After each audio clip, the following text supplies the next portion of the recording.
All right, hey, before we get into the questions, I'm gonna put this note out there. So, um, usually when people submit questions, I ask them to put in the email titled the Matchbox Podcast, but I'm going through and reorganizing how I sort all of our questions. So, if you're listening to this, if you send us an email, put the topic of your question in the email header. That way, it makes it easier for me to sort it. So, um, that'd be much appreciated because.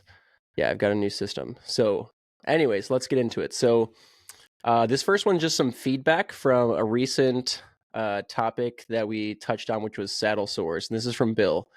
And Bill just wanted to share some information that he got from his, let's see, is it dermatologist, I think, from a recent saddle sore that he had. So Bill says, hey, my name is Bill. I live in Michigan and I listen to your podcast. A few weeks ago, I had a large saddle sore. After a few days of washing it, it didn't decrease in size, so I treated it with a 2.6% benzoyl peroxide cream. 5 days later, it only shrunk a little bit and the skin around it became red and sore. The following week, I saw a dermatologist and asked him what I should do for it. He said, do not use benzoyl peroxide on saddle sores because it kills the good bacteria and the bad cells and dries out the skin and the surrounding area. He said you should only use benzoyl peroxide on acne.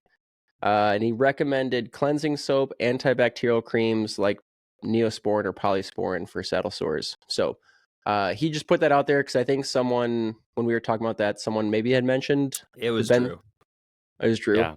Okay. Well, I also got a comment on the video on YouTube that said, "I can't believe it, but I'm going to have to defend Dizzle."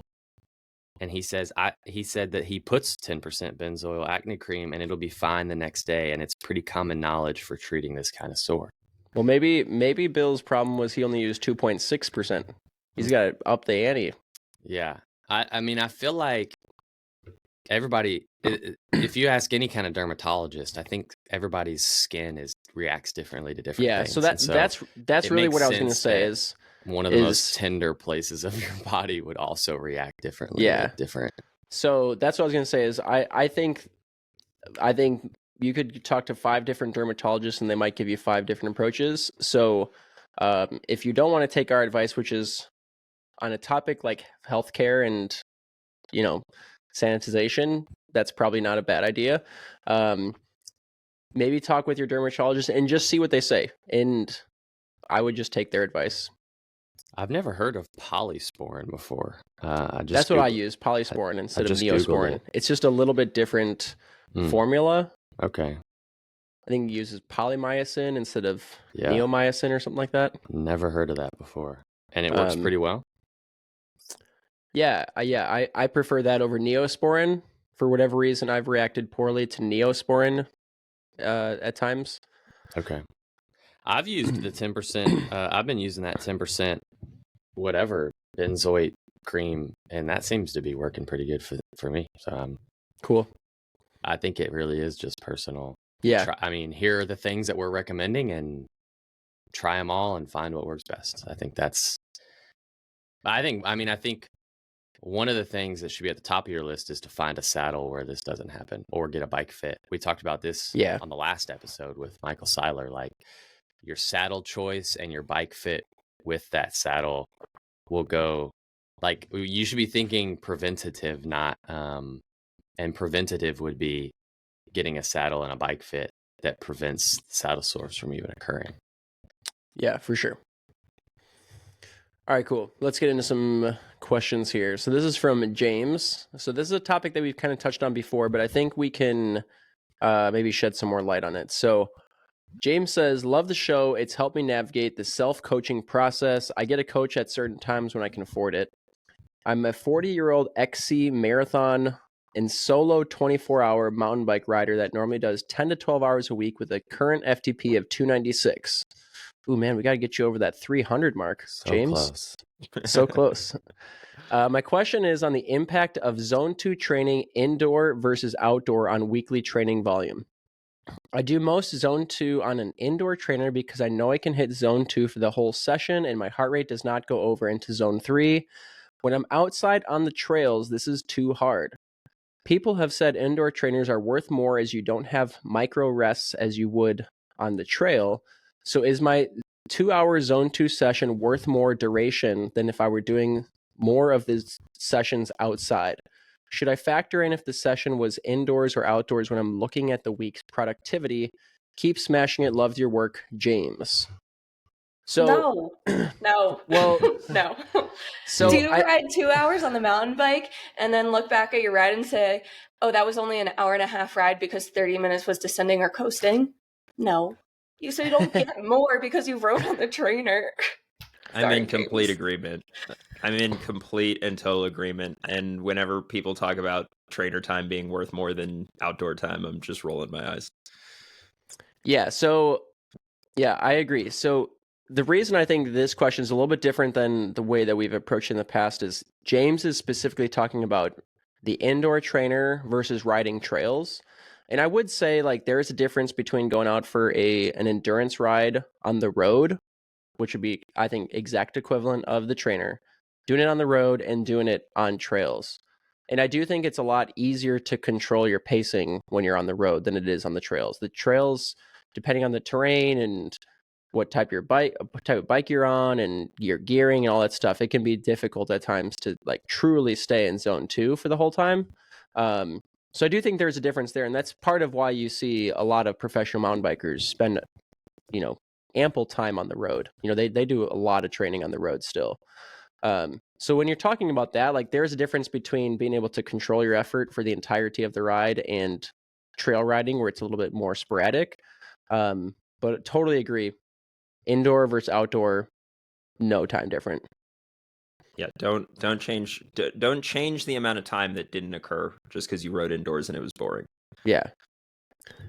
I also like if you're worried about the difference in, he calls it the week's productivity, I will often like toggle between my TSS being the power or the heart rate.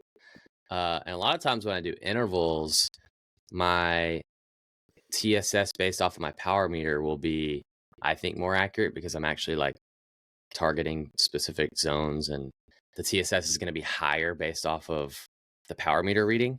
And then when I do my endurance rides, a general rule of thumb that I've always looked for in myself and my athletes is about 40 TSS per hour for an endurance ride. And if you're way above that or way below that, then you're going too easy or too hard for your endurance ride. And I find that when I do my endurance rides and I switch it to my heart rate, it's almost always nail on like 40 TSS per hour. But for some reason, when I do the TSS based off my power, it's lower than that. So usually I will go in and switch it to the heart rate TSS. And that's even more so for the trainer, because on the trainer, usually the power is going to be a little lower for some reason, but your heart rate will also not be lower. And so like I want to accurately measure the TSS or the stress that my body is going through on those trainer rides, even if the power looks lower. So I will switch it to heart rate TSS. Are you actually looking for accuracy, or do you just want the highest number? Yeah, highest number. Like, come on. But I've always said 40 TSS per hour. And for some reason with my heart rate and my power, that happens. It's closer to that when it's based off my heart rate. Yeah, so I would agree with that. I think it is 40 higher. I want it to show that because I don't want to think that I'm more fresh than I am and then train myself further into a hole that I shouldn't be. If that makes sense. Yeah. Yeah, you like, definitely want to you definitely want TSS. to Yeah, I mean, you definitely want to boost your confidence and make yourself think you're more fit than you actually are.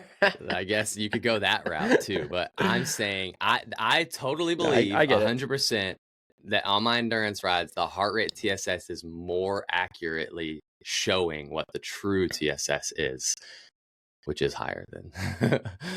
So yeah, I mean, I would say, like, if I'm going out and doing a true like zone 2 endurance ride, it's pretty rare that I hit 40 TSS per hour based on power. It's usually more like 33 to 35.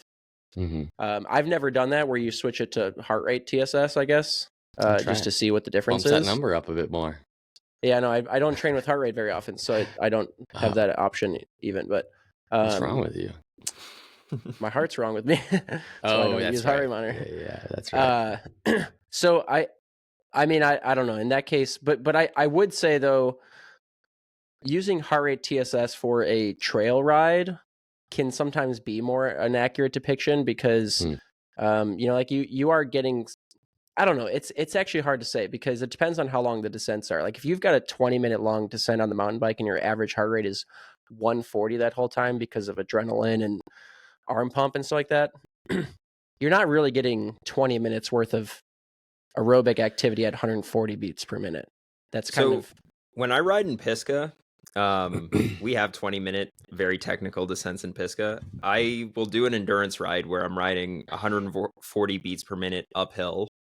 And then I'll go on the downhill. And if I'm in a fresh state where my heart rate is responding rapidly, I'll be at like 160 beats per minute doing 0 watts for 20 minutes on a downhill. Right.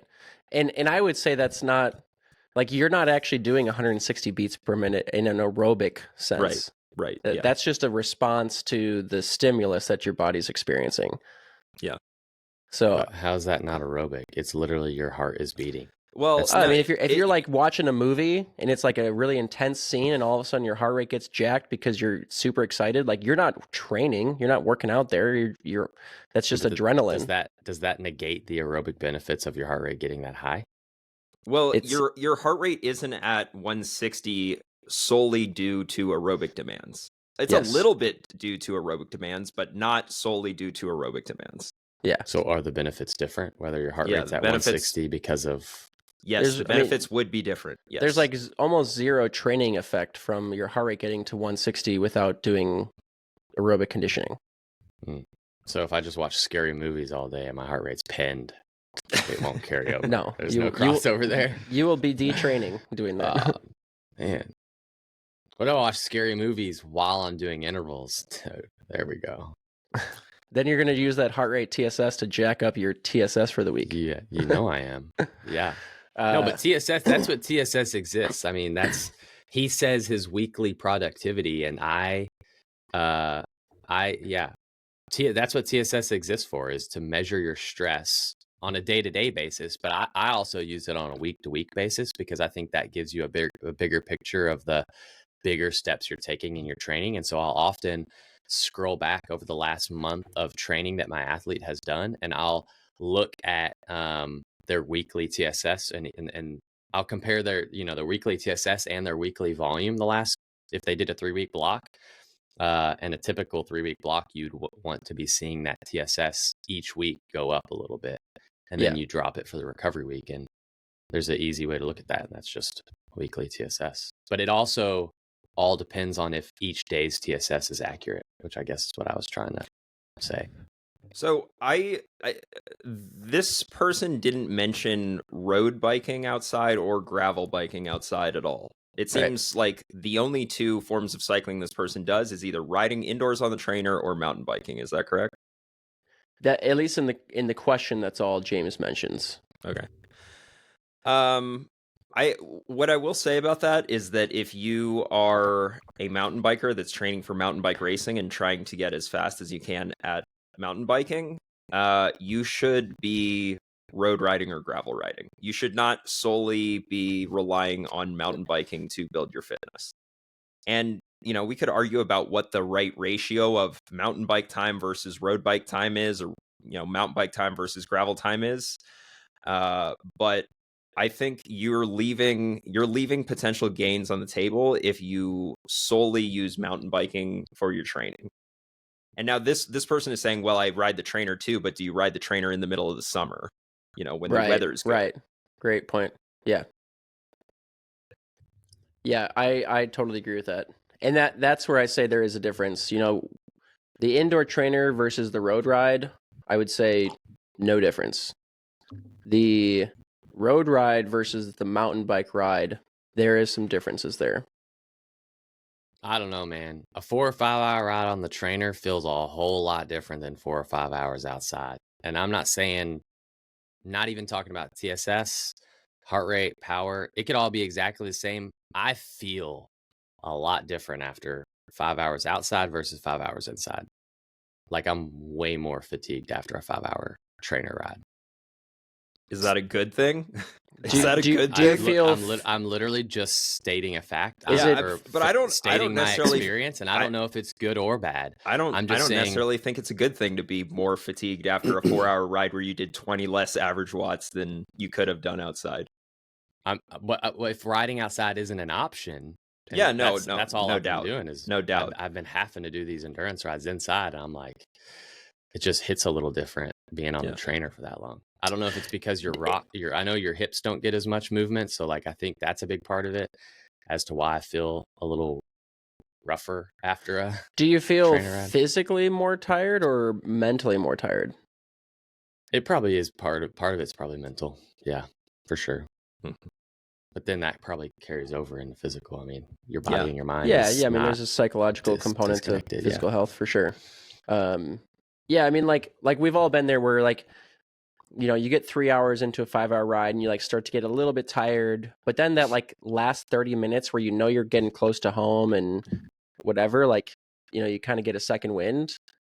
I don't feel like you get that on the trainer. No. Yeah, the last 30 minutes of the trainer is you're just counting down. Yeah, you just cannot wait for that 5-hour mark to. I mean, I think I've done one 5-hour to ride on the trainer and it was dumb. So yeah, when your teammate is Chase Work and he does 40 hours on the trainer in a week, it makes you buck up a little bit and ride the trainer if that's the only option. Yeah, so I mean, in this case here, and this was another thing I was going to add. So, you know, he's kind of talking about do you get more out of your indoor rides versus your outdoor rides? And he was relating it to mountain biking. We already talked about that. But I do think that if you're a time crunched athlete, you do get more bang for the buck on the trainer just because of the efficiency of it. It takes 5 minutes to get on your bibs, fill up your bottle, get on the bike. As soon as you're done with it, you don't have like maintenance to do on your bike. You don't have to put it away, wash it, anything like that. You can just like literally hop off, get in the shower. You're like, if you've got an hour and a half time frame and like literally hour and a half, you can get an hour and 15 minutes of training in. Whereas if you're riding outside in that same time window, by the time you like do all the stuff you need to prep and post and everything, like you might only get 45 minutes of actual ride time. So I do think there's that aspect of it. But when you're talking about you start the Garmin, you stop the Garmin, whether it's indoor or outdoor, whatever that time is equal. Yeah, I'm a real trainer hater, but I would agree with that. It is so much easier.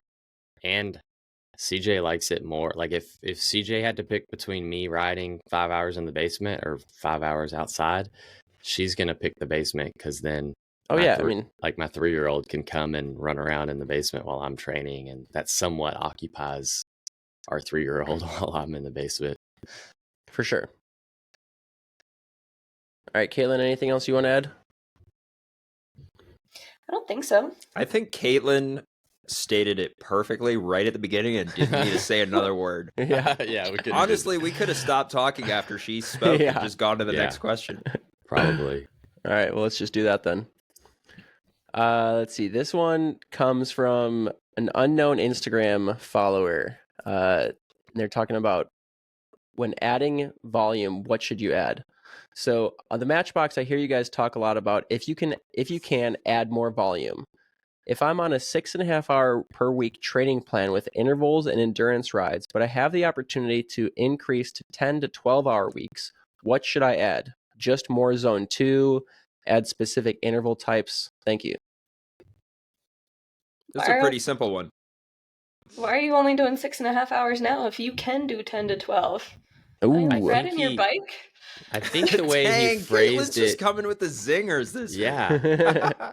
I think he was saying he has like opportunities here and there to do a 10 to 12 hour week. I think so. And on average, he does 6.5, but like occasionally he can get out and do a 10 to 12 hour week.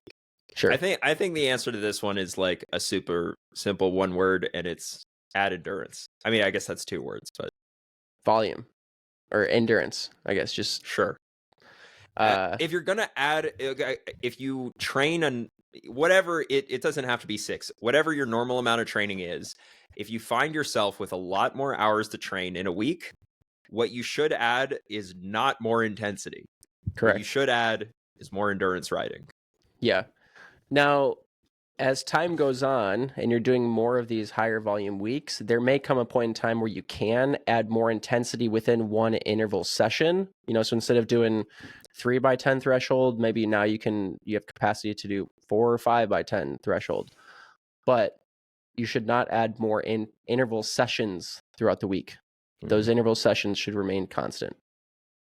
And if you already are doing like a 4-hour long ride, you don't need to make that 4-hour ride a 6-hour ride if you only have an extra 2 hours that week to spare.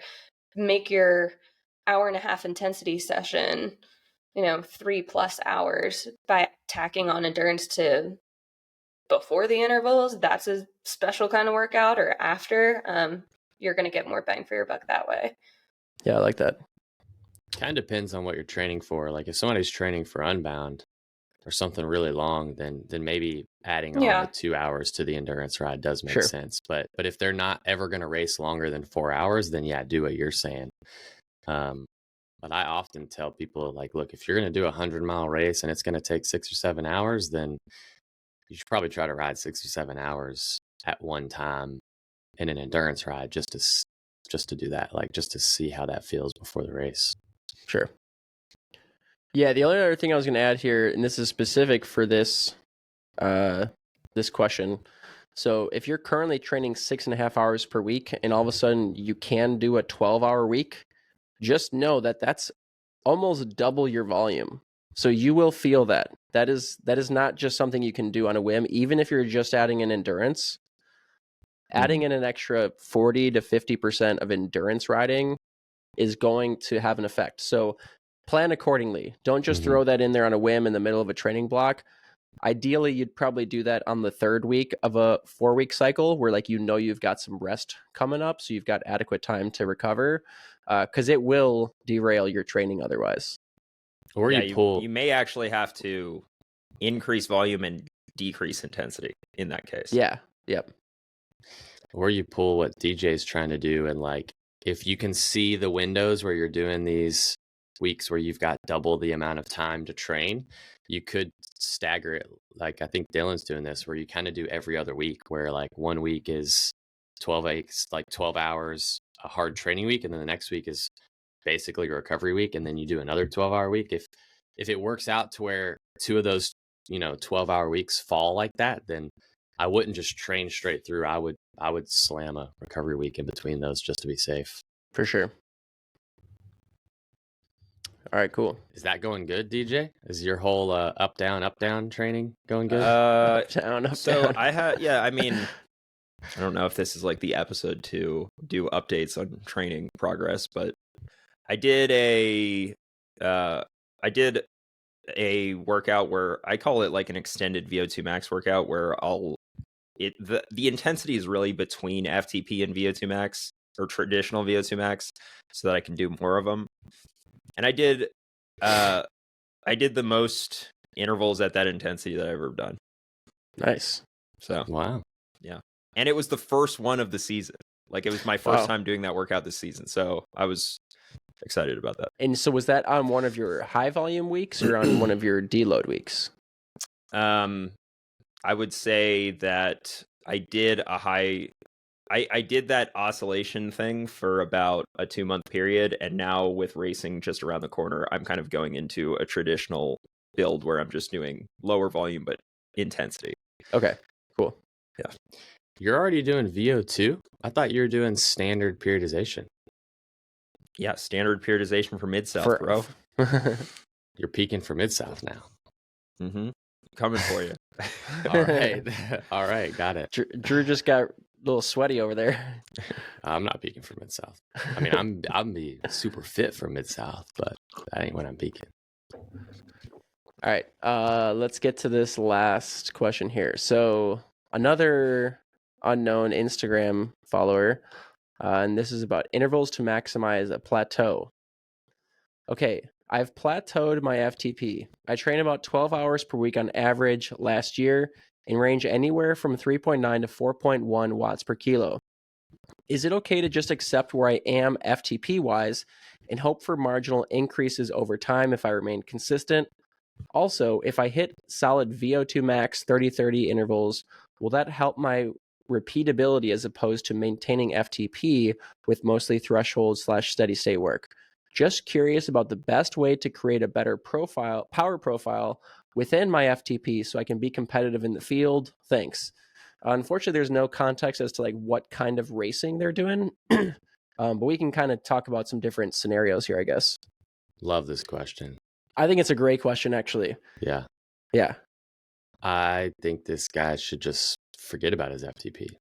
Like, my FTP hasn't increased for as long as I can remember almost. Like, I don't think I've ever, like, and if it is increasing, it's increasing by less than 5 watts. And so it's like, if I can't get any, so if that's the end of the road for me and I can't push my FTP any higher, well, then I should just retire. But this is only as fast as I could ever be.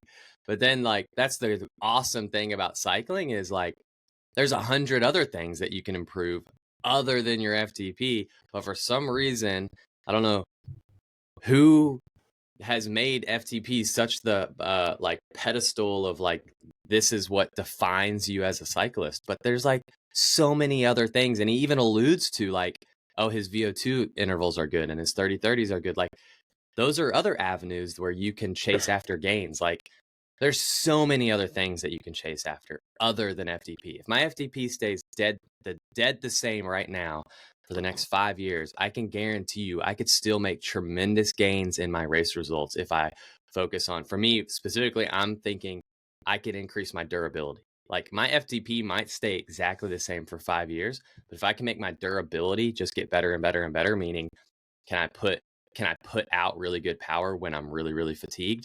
And I think that is something that you could train, but it all kind of depends on what you're training for. That's what I'm training for with gravel. If you're training for crits, then yeah, 30-30s or repeatability. Like, there's so many other things. Like, if you're doing mountain bikes, improve your skills. If you're doing time trials, improve how aero you are. Like, so many things that you can train for other than FTP. Even if your FTP is at its and we have no idea if it's at your ceiling, because there's no way to say, oh, you're at your genetic ceiling.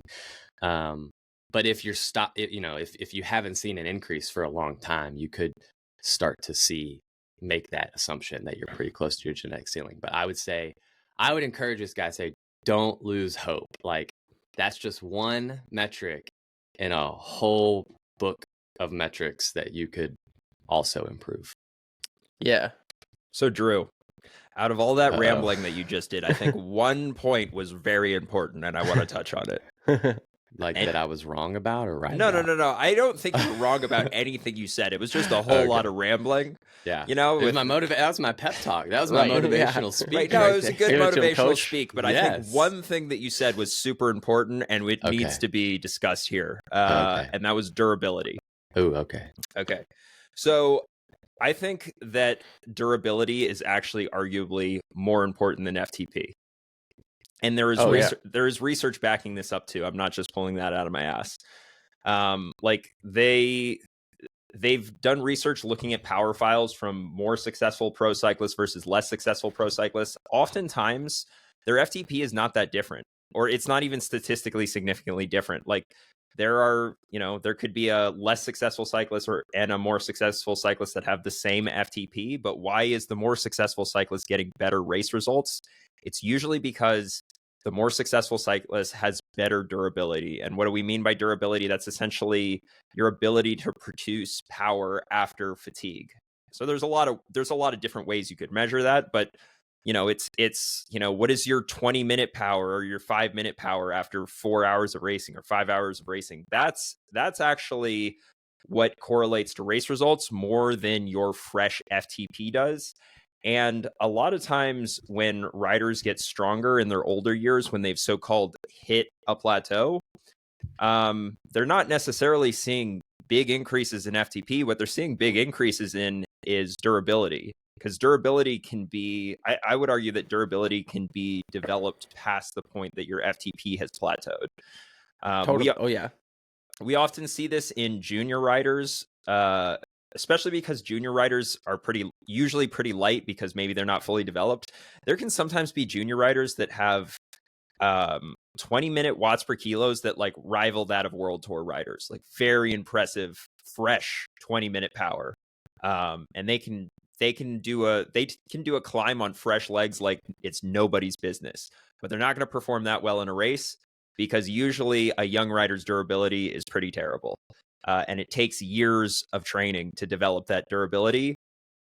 So anyway, I guess the point that I'm getting at is that you're exactly what Drew was saying, but I'm getting a little bit more specific here. Of course, you can work on skills, you can work on tactics, you can work on your sprint, you can work on this. But if we're just talking about your power profile, I would argue that even if your FTP doesn't change 1 watt, you could make massive gains in your race performances by addressing durability.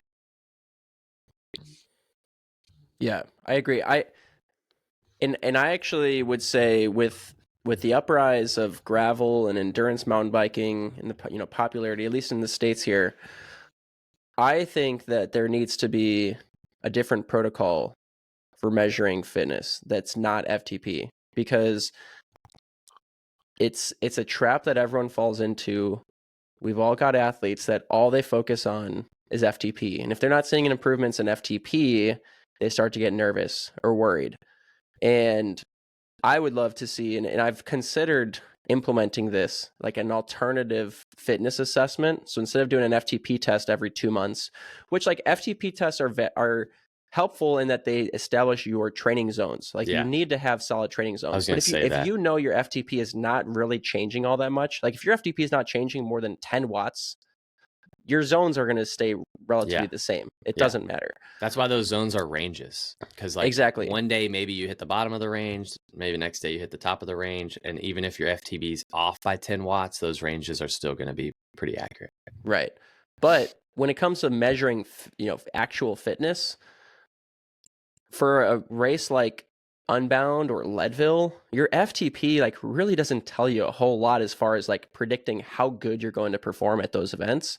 Something that would be better is like to do a 20-minute power test with 2,000 kilojoules already in your legs on a ride, and tracking that progress over time and saying like, okay, last time you did 223 watts, this time you did 247 watts. Like that's crazy. Like your FTP hasn't changed at all, but you've increased, your ability to perform at fatigue by 25 watts. Like that's huge.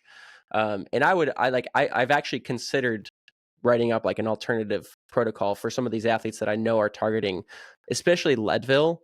Where like the most paramount climb in the entire event is power line coming back in.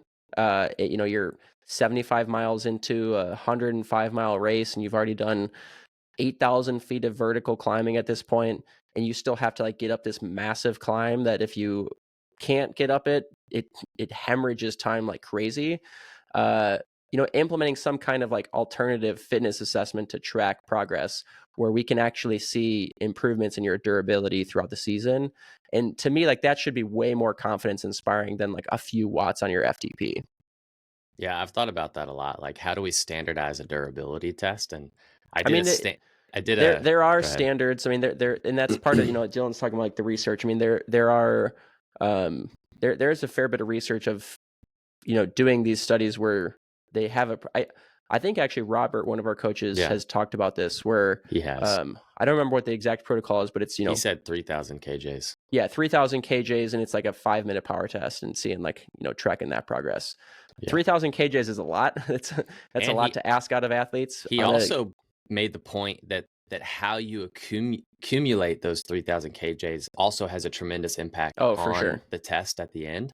Because if you just ride endurance for 4 hours versus do like 2 hours of tempo mixed in there, and then but in both scenarios, you do a 5-minute power test after you hit 3,000 kJs, that's obviously going to be at different time points, but that's going to have a different effect on the test as well.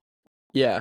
Yeah. So I've got a workout that I'll put on my athletes program that I call the kitchen sink ride, where In the first hour, we'll do like some tempo work, then some threshold work, then we'll do like some VO2 max work in the third hour, and then we'll do like some maybe 30-30s in the fourth hour. Like we're kind of just throwing everything at like this big long ride, and then it usually ends with like 5 minutes of not all out, but like hard race pace threshold tempo.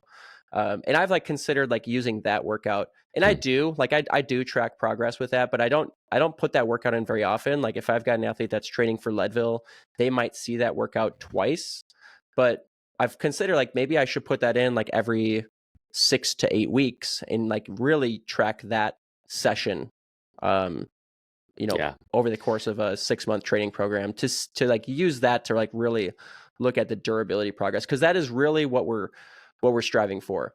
I don't take an athlete that's training for Leadville and focus on FTP and say like, how can I get this athlete's FTP to increase? I'm looking at how can I get them to the finish line in under 9 hours. Yeah. I was super close to doing this like 2 or 3 weeks ago when I did a standard FTP test a few weeks ago. So I did warm up 20-minute test, and then I was going to ride. I rode endurance for a couple hours after, and I had the thought of I could do my fresh FTP at the beginning, ride for 2 hours, and then just do a second FTP test at like the 3.5 hour mark or whenever I hit 3,000 kJs. But the thought, and I seriously contemplated doing it on that day. And I think the reason I didn't do it was because the thought of doing another 20-minute test on the same day as a 20-minute test just sounded so bad that I didn't want to do it. Like I was chicken. Like I wasn't tough enough to want to do that. But I was like, that could be a standardized way to do it right there. Like you've got your fresh 20-minute at the beginning, you hit 3,000 kJs or 2,500 or whatever. As long as I think it's consistent with how you do it. Throughout your, like, you just have to make sure if you do it this way, that the first time, you want to do it the exact same way the next time. I even do it down to where I do my FTP test. Like I have the exact same road that I do my FTP test on every time I do it, because I don't want there to be any variables. But so if I did it, I would want to do it that way. And then the next time to track the progress, do it the exact same way. And I would be interested to see like what that second FTP test, like the first one probably wouldn't change much, but if I'm training for durability, ideally the second 20-minute test would be getting better and better. Yeah. Right. Yeah. So let's just touch on this really quick before we wrap up here. Let's have everyone give like, a brief summary of what you would do in this athlete's case to target durability. Can we get this done in 2 minutes? We'll see. You go first, Dylan, and then if you take 12 minutes, then we just we'll wrap it up. All right, I guess I'll try to keep it to 30 seconds here.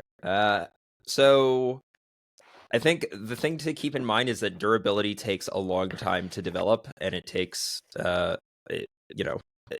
it takes years to develop. It's not something that you add some special workout and then all of a sudden you've got good durability. It's really not the case with that. It takes years to develop, years of proper training, and I would argue years of dedicated zone 2 work. Increasing volume is a great way to increase durability. If you're looking for a specific workout though that might target durability, I think that doing the intervals at the beginning of the ride, riding endurance for a couple hours, and then doing intervals at the end of a ride is probably as classic as it gets for a workout designed to target durability. So you can do this with really any sort of intervals, but if you're trying to make it race specific, think about what the demands of the race are. Like maybe there's a bunch of 5-minute climbs, do some of those 5-minute efforts at the beginning of the ride when you're fresh, ride for 2 or 3 hours, do some of those 5-minute efforts at the end of the ride when you're not so fresh. I did that exact workout a couple days ago, 4x5 at the beginning and then 2x5 at the end. And somebody commented and literally just wrote the word durability. So like, there you go. I was also going to mention again, like what Dylan said with the volume. If you're always trying to increase your volume, I think one of the things that inevitably is going to happen is you're going to end up, when you increase that volume, you're going to end up training. A lot more of your time training is going to be when you're fatigued. And so I think if you're trying to build durability, sometimes, even a lot of times, training when you're fatigued can be a good thing. Like oftentimes I'll start a ride and my TSB or my form or whatever on Training Peaks is like pretty in the tank. But I'm like, I'm okay with that because I'm training. I want to be fatigued because I'm training durability, and durability is being able to hit good power when you're fatigued. For sure. Yeah, the first thing that came to mind for me was I have a friend who I can pick out on Strava one of his threshold rides and be like, what the heck, I can do that. I can do those numbers. And I'm a lot lighter than he is. Why does he beat, like, over a 4-hour mountain bike race? Why does he beat me by 30 minutes? Because he's more durable, because he rides his bike a lot more than me, and he can sustain that. He can do more of that threshold for longer. So y'all already took what I would say. The endurance split intervals, I think, is a great one. Adding volume, obviously, but then also just race more, get more experience. That's an easy way to push yourself when you're already pretty fatigued. So, yeah. All right. I'm going to take it a little bit different direction because you guys touched on a lot of good stuff there. Nutrition. ooh, Nutrition is probably one of the things that can be most credited for some of the highest performance we've ever seen in endurance sports right now. And the more nutrition you can take in over the course of your race or your long ride, the more durable you're going to be because your body just has more fuel on board. And that's something that you should be training. So take it seriously. I think the days of like going out for endurance rides and only doing 40 or 50 grams of carbs because you don't need the extra carbs, I think those days are well behind us. Like, you don't have the time to sacrifice not training your gut to take in more carbs. Like, those endurance rides, even though you don't need the fuel, you should be taking advantage of those to train your body to take in more fuel. So I think that's a huge one, and that should not be overlooked when you're talking about durability. If you think of a race car, like, you could make the engine more efficient to use the fuel, but you could also just make the fuel tank bigger. That's what you're saying. It's like, just get that old little fuel tank out of here and put in a big boy. Yeah. That's what you're saying, right? Like, yeah, just exactly. make the fuel tank bigger. Yeah. You'll go a lot further and a lot faster off a bigger fuel tank. Yep. All right, cool. I think that does it. Sweet, guys. Thanks. We'll see you next week. See ya. All right. See you guys. see ya.